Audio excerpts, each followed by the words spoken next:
আরে আরে, আমি কি দেখছি? পুকুরের মধ্যে মৎস্যকন্যা। মা গো মা! একদম না, একদম পুকুরে ডুব দেবে না। তোমাকে আমি দেখে ফেলেছি, তুমি মৎস্যকন্যা। দয়া করে আমার পরিচয় কাউকে বলে দিও না। তুমি যা বলবে আমি তাই করব। তাহলে তো আমার টাকা পয়সা সোনা দানা চাই, অনেক অনেক চাই। কি গো, কথা বলো, দয়া করে আমাকে কোনো বিপদে ফেলো না। আচ্ছা, তোমাকে বিপদে ফেলবো না, আগে আমাকে অনেক ধনী করে দাও, না হলে গ্রামের মানুষের কাছে তোমার কথা বলে দেব। তারা তোমাকে অনেক টাকায় শহরে বিক্রি করে দেবে। তারপর ওই যে মৎস্যকন্যাদের নিয়ে কি করে না, কেটে কেটে টুকরো টুকরো করে। না না, তুমি কাউকে কিচ্ছু বলো না, আমি তোমাকে অনেক বড় লোক করে দেব, অনেক। আমার অন্তিম সময় চলে এসেছে। বা মোহিনী, খুব ইচ্ছা ছিল তোকে নিজের হাতে রাজমুকুট পরিয়ে রাজ সিংহাসনে বসানোর, কিন্তু কিন্তু আমার এই ইচ্ছেটা তো পূর্ণ হলো না। থাক বাবা, এইসব কথা বাদ দাও। তুমি সুস্থ হয়ে এরপর সব কথা বলো। আমি যে আর সুস্থ হব না রে মা, আমার সময় শেষ। রানী, রানী, আমার মেয়েটাকে দেখে রেখো। ওর মা মারা যাওয়ার পর থেকে তুমি তো ওর মা হয়েছ, বলো? হ্যাঁ, হয়েছি তো। এখন এসব কথা বাদ দাও না। এসব কথা বাদ দিলে যে আর কিছুই বলা হবে না গো। আমার মেয়েটার জন্য আমি কিছুই করে যেতে পারলাম না। বাবা! মৎস্য রাজার হঠাৎ মৃত্যুতে মৎস্য রাজ্যে শোকের ছায়া নেমে এলো। এই ভেতর মৎস্য রানী রাজমুকুট পরে রাজ সিংহাসন দখল করল। আজ থেকে সিংহাসন আমার, আমি যা বলবো সেটাই হবে। জি মৎস্য রানী, আপনার কথাই শিরোধার্য। যাও, এখন মৎস্য কন্যাকে রাজসভায় ডেকে আনো। জলদি ফিরবে, আমার রাজসভার বাইরে একটু কাজ আছে, সেখানে যেতে হবে।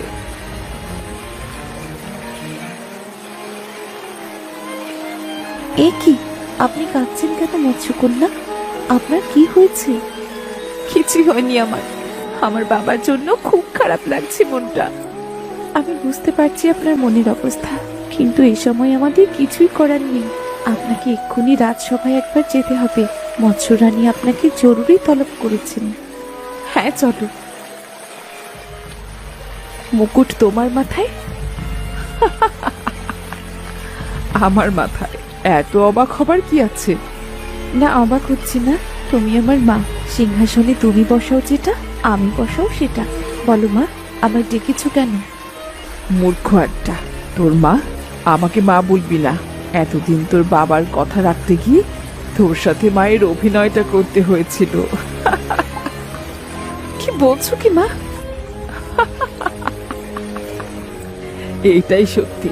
আরো একটা সত্যি এই যে এতদিন আমার এই সিংহাসনের প্রতি নজর ছিল, তাই তোর বাবাকে প্রতিদিন অল্প অল্প করে বিষ দিয়ে মেরে ফেলেছি। তোমার এত বড় সাহস! তুমি নাই মৎস্য রাজ্যের রানী হবার যোগ্য, না আমার বাবার স্ত্রী হবার যোগ্য, না আমার মা হবার যোগ্য তুমি। তোমাকে আমি ছাড়বো না। তুই আমাকে কি ছাড়বি না? তোকে এই রাজ্যে আমি রাখবো না, বহিষ্কার করব। তোকে এই রাজ্য থেকে আমি বহিষ্কার করব। আর এই লাল মৎস্যকে দেখছিস, একে বিয়ে করে আমি এই রাজ্য তাকে দিয়ে দেব। তারপর সুখে শান্তিতে বসবাস করব।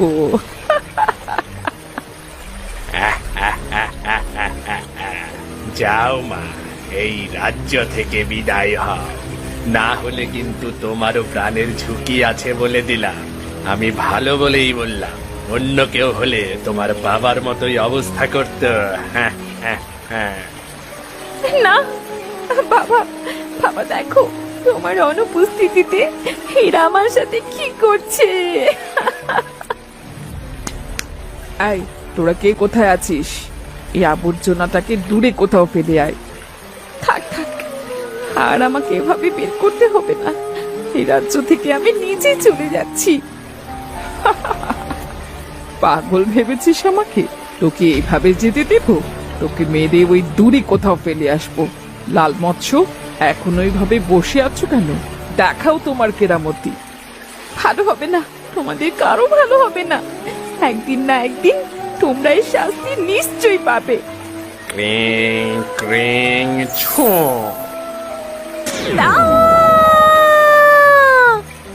যাও, এবার ওকে রাজ্য থেকে বহু দূরে ছুঁড়ে ফেলে এসো। আবর্জনার গন্ধ দূরে থাকাই ভালো। মৎস্যকন্যাকে রাজ্য থেকে অনেক দূরে একটা পরিত্যক্ত জায়গায় ফেলে আসে, যেখানে সহজে কেউ যায় না। সেদিন একটা বুড়ি মৎস্য কোনো একটা কাজের উদ্দেশ্যে সেখানে গিয়ে দেখল, কি এত সুন্দর একটা মেয়ে এখানে এমন ভাবে ফেলা কেন? বেঁচে আছে নাকি মরে গেছে? এ মা, এ তো এখনো বেঁচে আছে। এই শরীরের বেশভূষণ দেখে মনে হচ্ছে এ কোনো রাজ্যের রাজকন্যা। সে যাই হোক, আগে একে বাঁচিয়ে তুলি, তারপর না হয় সব শোনা যাবে।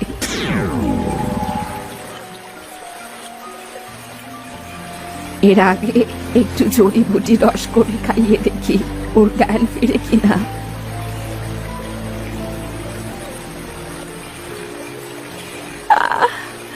আমি আমি এখানে কেন? কে আনলো আমাকে এখানে? আমি এনেছি। তুমি এখন সম্পূর্ণ নিরাপদে আছো মেয়ে। এখন তোমার আর কোনো ভয় নেই। কিন্তু সব কিন্তুর কথা পরে শুনবো, আগে ফলের রসটি খেয়ে নাও দেখি।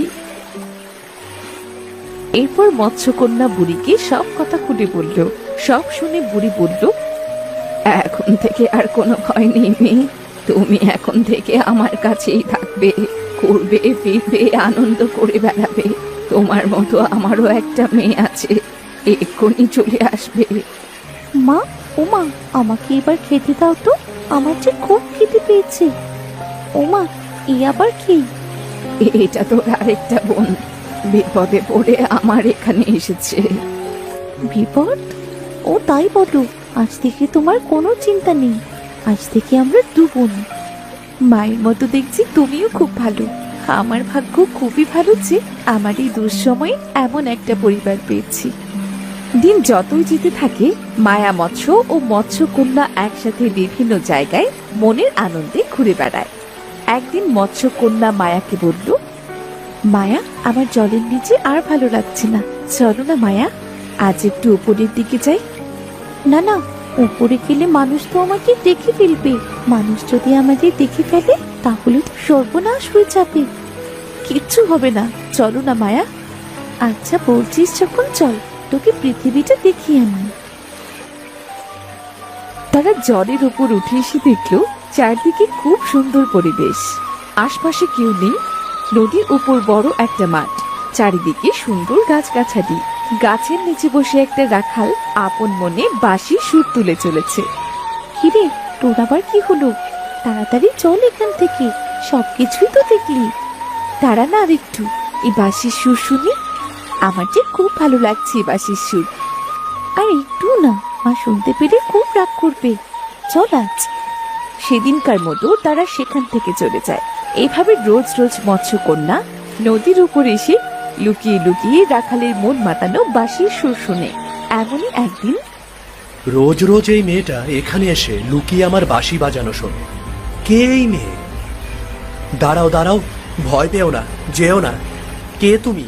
পরিচয় দিয়ে যাও। আমি? আমার পরিচয় জানার পর কি তুমি আর কখনো এখানে বাঁশি বাজাতে আসবে না? না না, অবশ্যই আসবো, তবে তুমি আমাকে সত্যিটা বলবে। আমি মৎস্যকন্যা। আসলে এই নদীর উপর আমি একদিন ঘুরতে এসে তোমার ওই মায়াবী বাঁশির সুর শুনে আটকা পড়েছি, তাই রোজ লুকিয়ে লুকিয়ে তোমার বাঁশির সুর শুনতে আসি। আমিও রোজ তোমাকে দেখি লুকিয়ে, এক চোখ খুলে। তাহলে তো তুমিও আমার মতন সমান দোষী।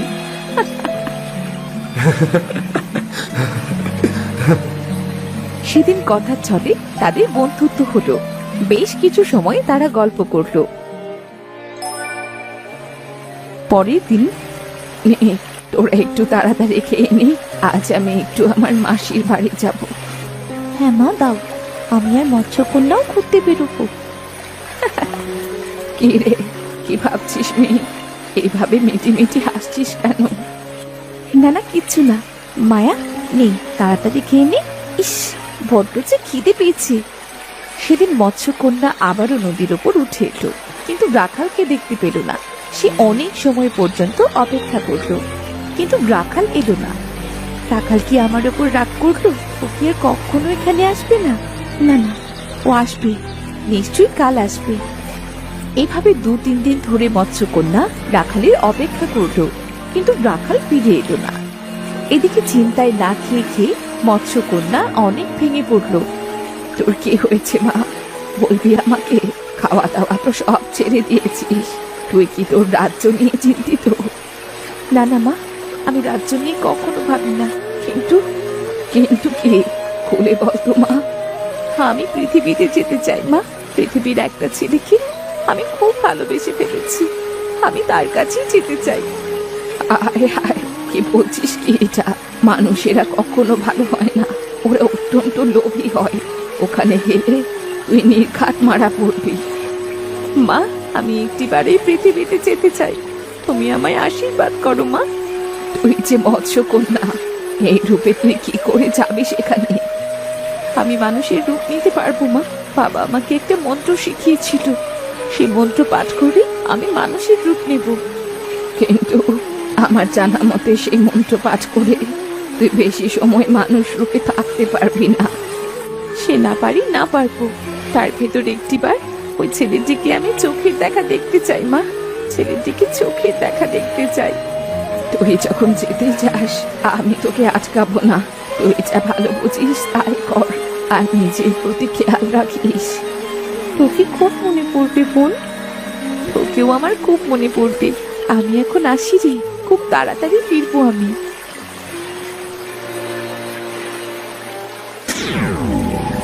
এই তো আমি মানুষ হতে পেরেছি। আমাকে এবার সেই রাখালের খোঁজ করতে হবে, যে করেই হোক সেই রাখালকে খুঁজে বের করতেই হবে। মৎস্যকন্যা ধীর পায়ে গ্রামের ভেতরের রাস্তা দিয়ে হেঁটে চলল। কিছু লোকের কাছে জিজ্ঞাসা করেও সে রাখালের কোনো খোঁজ পেল না।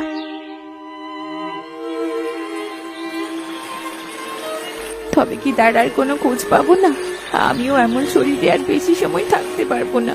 আমায় যে এক্ষুনি মৎস্য রূপে ফিরে আসতে হবে। আমার হয়েছে যত জ্বালা। হতচ্ছাড়াটা জ্বরের অজুহাত দিয়ে আজ 3-4 দিন ধরে মাঠে যাওয়াই বন্ধ করে দিয়েছি। এতগুলো গরু ছাগলকে আমি কি করে খেতে দেব? কটা দিন আমাকে আত্মগোপন করে এই পুকুরেই থাকতে হবে। আরে আরে, আমি কি দেখছি? পুকুরের মধ্যে মৎস্যকন্যা! মা গো মা! একদম না, একদম পুকুরে ডুব দেবে না। তোমাকে আমি দেখে ফেলেছি, তুমি মৎস্যকন্যা। দয়া করে আমার পরিচয় কাউকে বলে দিও না। তুমি যা বলবে আমি তাই করব। তাহলে তো আমার টাকা পয়সা সোনা দানা চাই, অনেক অনেক চাই।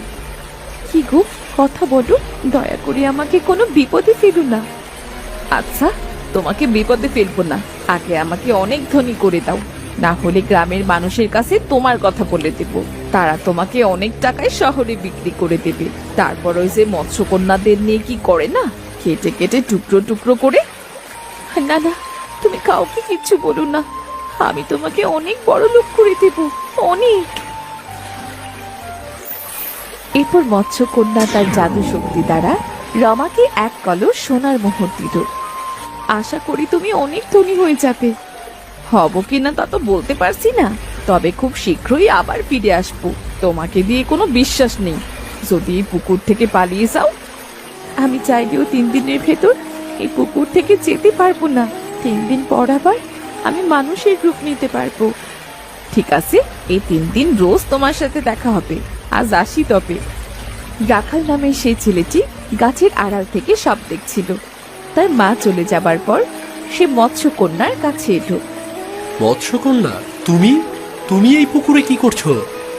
রাখাল, রাখাল তুমি? আমি তো তোমার খোঁজে এসেছি, কিন্তু এখানে এসে আমি বিপদে পড়েছি। জানি, আমি সব দেখেছি। আর উনি আমার মা, আমার সৎ মা। কি লোভী মহিলা! ও যে আমাকে বিপদে ফেলবে রাখাল। না না, তোমার কিচ্ছু হবে না। আমি তোমাকে কিচ্ছুই হতে দেব না। এই কদিন তোমার কি হয়েছিল? তুমি কেন যাওনি নদীর ধারে? আমার যে খুব জ্বর এসেছিল, তাই তো আমি যেতে পারিনি। আজও বিছানা থেকে উঠতে পারছিলাম না, কিন্তু মায়ের বকাঝকা আর গালমন্দে উঠে পড়তে হলো। সেসব কথা বাদ দাও, তোমাকে এক্ষুনি এখান থেকে যেতে হবে, না হলে আমার মা এক্ষুনি 7 গ্রামের মানুষ এক জায়গায় করে তোমাকে বিপদে ফেলতে পারে। এবার কি করবো তাহলে? আমার তো 3 দিনের ভেতর তোমাদের মতো পা হবে না, হাঁটতে পারবো না আমি। তুমি তো জাদু জানো, জাদুর সাহায্যে ছোট হয়ে যাও। আমি তোমাকে এই পাত্র করে নদীতে পৌঁছে দেব, কেমন? হ্যাঁ, তুমি ঠিকই বলেছ, আমি এক্ষুনি ছোট হচ্ছি।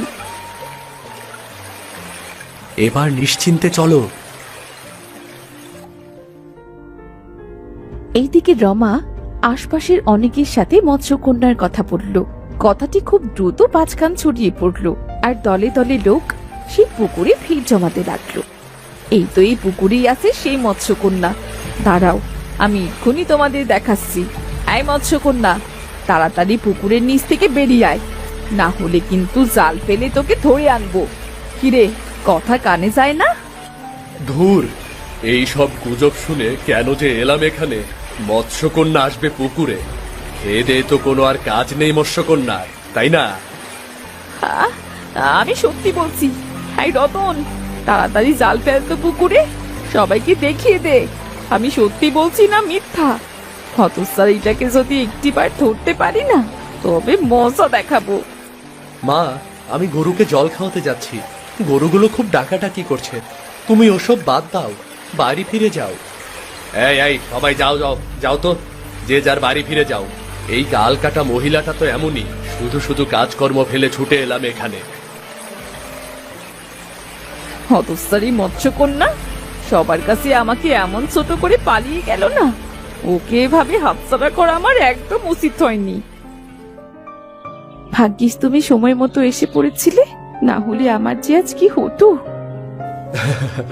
কি আর হতো, গ্রামের সবাইকে সাহায্য করতে করতে তোমার জাদু একসময় ফুটো বেলুনের মতো ফুস হয়ে যেত। সত্যি তুমি আমার খুব উপকার করলে। মা বলেছিল মানুষ জাতি বেশি ভালো না, তাই সত্যি হলো। কিন্তু তুমি তো অনেক ভালো। আমাকে দিয়েও বিশ্বাস নেই? ওই যে তোমার নদীতে চলে এসেছি, এবার যাও। রাখাল, তোমাকে তো একটি কথা বলাই হয়নি। আজ যদি না বলি, তবে হয়তো বা কথাটি বলাই হবে না। কি কথা বলো? এই কদিনে আমি তোমায় খুব ভালোবেসে ফেলেছি রাখাল। তুমি কি আমার সাথে আমার রাজ্যে যাবে? দুজনে মিলে না হয় নিজেদের মতো জীবনটা শুরু করব। কিন্তু আমি যে মানুষ।